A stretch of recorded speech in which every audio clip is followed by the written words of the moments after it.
हमारे में तो कन्याओं को पूजते भी है ना। मेरे को तो कभी किसी ने नहीं पूजा, लेकिन मेरी बहनों को खूब सेवा की है। तो ये ऐसा सनातन में ही हो सकता, ठीक है। हमारी सनातनी महिलाओं को तो मेरे को लगता है इतने पुरुषों को इतने अधिकार नहीं है जितने महिलाओं के पास अधिकार है। तो आप मुझे बताइए, इस्लाम में तो नारी को इंसान भी नहीं मानते। वो तो ये कहते हैं इंसान ही नहीं है, ये खेती है, इसमें बीज डालो और जितने मर्जी बच्चे पैदा करो। तो ऐसे मूर्खों की बात करने वाले, मैं तो भगवान का, महादेव का शुक्र करता हूँ कि मैं सनातन में जन्म लिया। अपनी माँ से शादी करने वाले, अपनी बहन से शादी, सॉरी टू से दैट, लेकिन जो सच्चाई वो बोलना पड़ेगा। तो बताइए कौन सा मज़हब है ये, क्या है ये, कौन सी गंदगी है, और हमें इनके साथ रहना पड़ रहा है। ये बड़ी एक दुखद बात है। बोर्ड भी इनको मिलता है, सारी फैसिलिटीज़ इनके पास है, फिर भी ये दुखी हैं। सनातन बोर्ड क्यों ज़रूरी है सर? वक्फ बोर्ड क्यों ज़रूरी है? ऐसे ही सनातन बोर्ड भी ज़रूरी है। मुसलमानों का ये कहना है कि हम जो है माइनॉरिटी में है, इसलिए हमें वक्फ बोर्ड की ज़रूरत है, जो सनातनियों को नहीं मिलना चाहिए बोर्ड, ठीक है। वो बहुसंख्यक। हाँ हाँ, मुझे एक बात बताइए, हमारे कॉन्स्टिट्यूशन में ये लिखा है पत्रकार महोदया कि जो 5% से नीचे हैं वो माइनॉरिटी हैं और उनको बोर्ड की ज़रूरत हो सकती है या किसी और चीज़ की ज़रूरत हो। तो कागज़ों पे तो मुसलमान जो है, इस्लाम धर्म को मानने वाले मेरे भाई बहन तो 30% से ज़्यादा है, तो वो माइनॉरिटी हैं। वो तो खुद कहते हैं हमें माइनॉरिटी मत कहिए। तो अगर वो माइनॉरिटी नहीं है तो उनको वक्फ बोर्ड की क्या ज़रूरत है? और अगर उनको वक्फ बोर्ड की ज़रूरत है, वो कहते हैं भाईचारा होना चाहिए, फलाना होना चाहिए, ढींगना होना चाहिए। हम छोटे भाई हैं, सनातनी हमारे बड़े भाई हैं। तो छोटे भाई को भारत की सरकार ने, अभी की तो नहीं, पिछली कांग्रेस सरकार ने 9.5 लाख स्क्वायर फीट की जो है ज़मीन दे दी है, आवंटन कर दी है। तो सनातनियों को आप कितनी देंगे? तो बड़े भाई को 18.5 लाख तो मिलनी चाहिए ना कम से कम। तो इसीलिए हमारे गुरुदेव माननीय पूजनीय देवकीनंदन ठाकुर जी ने यह आग्रह किया है भारत सरकार से, प्रधानमंत्री मोदी जी से, कि हमें भी सनातनी बोर्ड की इजाज़त दी जाए और इसको बना दिया जाए। इसीलिए आवश्यक। तो ये कह रहे हैं ना कि आप हिंसा फैला रहे हो, बंटवारे की बात करते हो आप। कौन से बंटवारे की? सनातन बोर्ड आप ओवैसी ने, इनका जो लीडर है, उसने संसद में नारा लगाया पैलेस्तीन जिंदाबाद का, आपने भी देखा होगा, आप मीडिया से। तो मुझे आप बताइए, ये भाईचारा है? इनका भाईचारा तब कहाँ गया था जब लाखों कश्मीरी हिंदुओं को कश्मीर से भगाया गया। कभी इन्होंने कोई धरना लगाया, कभी इन्होंने ये बोला कि ये नहीं जी, कश्मीरी हिंदू को उनका निकाला है, उनको भी आप दे दीजिए।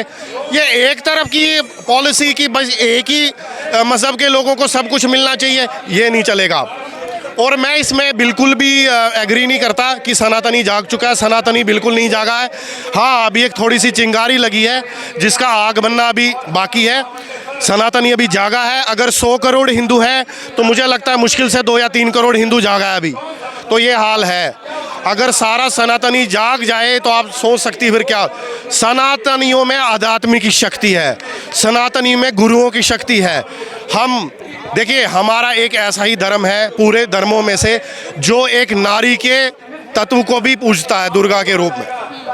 आपने क्या इसमें देखा है इस्लाम में पूजते हुए? उनका अल्लाह है जिसको किसी ने नहीं देखा है, वो ये कहते हैं वो फीमेल नहीं, वो मेल ही है। पैगंबर है तो सल्लल्लाहु अलैहि वसल्लम, वो भी मेल है।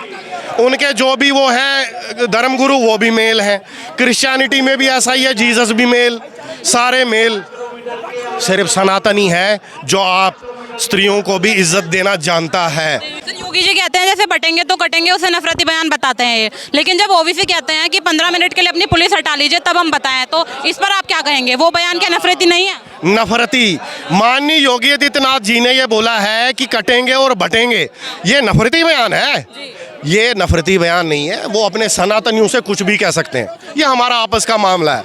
वो हमारे एक गुरु हैं, हमारे एक मुख्यमंत्री हैं, वो हमसे क्या कहते हैं, हम उनसे क्या कहते हैं, हमारा आपस का मामला है। तुम्हें इससे क्या लेना देना है? ये तो भाईचारा के लिए करते हैं। योगी आदित्यनाथ जी ने ये तो नहीं कहा कि मुसलमानों को उठ के तलवार से उनकी गर्दन सर से तन से जुदा करो, ये तो नहीं कहा ना, ये तो नहीं कहा ना उन्होंने, ये तो उन्होंने नहीं कहा ना। उन्होंने यही कहा है ना कि सनातनियों से इकट्ठे रहो, आपस में मत लड़ो। तो ये तो प्रेम की बात है, संभावना की बात है, एक दूसरे को जोड़ने की बात है। इसमें काटने की बात कहाँ से आ गई? आप बोले तो सही, लेकिन हिंदुओं के नेता बोले तो वो गलत। मैं वही आपसे, जैसे मैं आपके माध्यम से बता रहा था कि ओवैसी जी ने पैलेस्टाइन का नारा, अभी ये कहते हैं कि आप बांग्लादेश में जो वहाँ पे माताएं बहनों को टांगों में रस्सी लगा के खींचा गया, उनके बलात्कार हुए, छोड़िए बांग्लादेश को भी, पश्चिम बंगाल में देखिए, खुद एक नारी होके ममता बनर्जी, जो कहते हैं ना औरत औरत की दुश्मन होती है, वो क्या कर रही है वहाँ पे?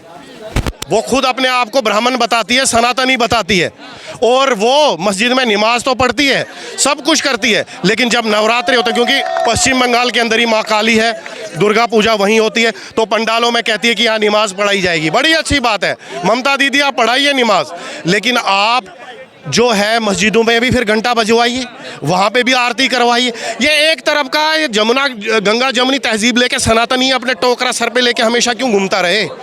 देखिए ये बहुत हो चुका। अलतकिया, अलतकिया आपको पता क्या होता है? अलतकिया होता है कि सामने कुछ और, पीठ के पीछे कुछ और। जैसे माननीय केजरीवाल जी, माननीय केजरीवाल जी जैसे है ना, गिरगिट भी केजरीवाल को देखता होगा ना तो कहता होगा मैं गिरगिट हूँ कि ये गिरगिट है। इतने रंग वो बदलता है इंसान। वैसे ही हाल इन्हीं एक विशेष समुदाय का भी है। अब वो व्यक्ति भी इन्हीं के लिए कार्य करने लग गया है।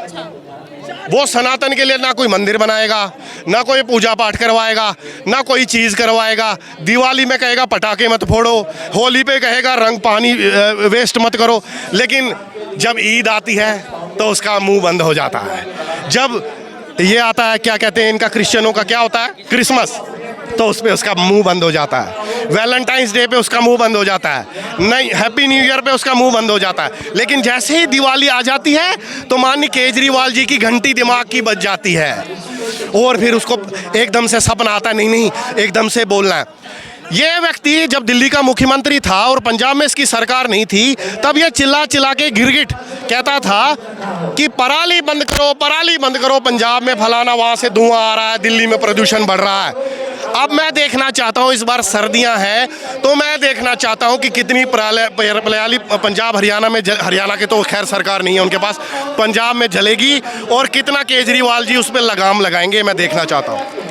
आपने अभी पीछे देखा होगा, मैं मुसलमानों से जोड़ के केजरीवाल जी को ये बात कर रहा हूँ, आपने देखा होगा जो सरकारी बंगला, जैसे कि हम पे एहसान किया केजरीवाल जी ने, वो बंगला खाली करके, बंगला खाली कर रहा है, फिर चाबी दे रहा है, फिर अपने पिताश्री का और माताश्री का हाथ पकड़ के वो धीरे धीरे चल रहा है। ये व्यक्ति और राहुल गांधी बड़े चालाक लोग हैं। राहुल गांधी को मैं आपके माध्यम से बार बार, मैं हर मीडिया पे कई वर्षों से मैं कह रहा हूँ, राहुल गांधी को मूर्ख समझने की गलती ना करे भारत की जनता। वो मूर्ख नहीं है, वो बहुत ही ज़्यादा चालाक व्यक्ति है। एक व्यक्ति, ये छोटा सा बच्चा है ना, ये भी नहीं कह सकता कि मैं सोना आलू डालूंगा सोना निकालूंगा। इतना छोटा सा बच्चा, इसके पास कितनी बुद्धि होगी? राहुल गांधी जी की इतनी बुद्धि, लगभग 60 वर्ष के होने वाले हैं वो व्यक्ति बाहर पड़ा हुआ, जिसने चोरी छुपे थाईलैंड में शादी भी कर रखी, जिसके 2 बच्चे भी हैं, और जिसके पास 4-4 पासपोर्ट हो, जो कांग्रेस जैसी पार्टी का अध्यक्ष हो, इतने लोगों की जनता में जाता हो। मैं आपके माध्यम से बार बार कह रहा हूँ, वो व्यक्ति मूर्ख नहीं है, वो बड़ा चालाक व्यक्ति है। वो मौके की तलाश में है, और जैसे ही उसके खिलाफ वारंट इशू हो जाएगा और उसकी माताश्री के खिलाफ, वो देश छोड़ के भाग जाएगा। उसके पास 4-4 पासपोर्ट हैं। मुझे अपना एक पासपोर्ट बनाने के लिए एड़ी चोटी का जोर लगाना पड़ गया था, उसके पास 4-4 पासपोर्ट हैं। क्यों नहीं उसके ऊपर भारत की सरकार जो है उस पर कार्यवाही करती है?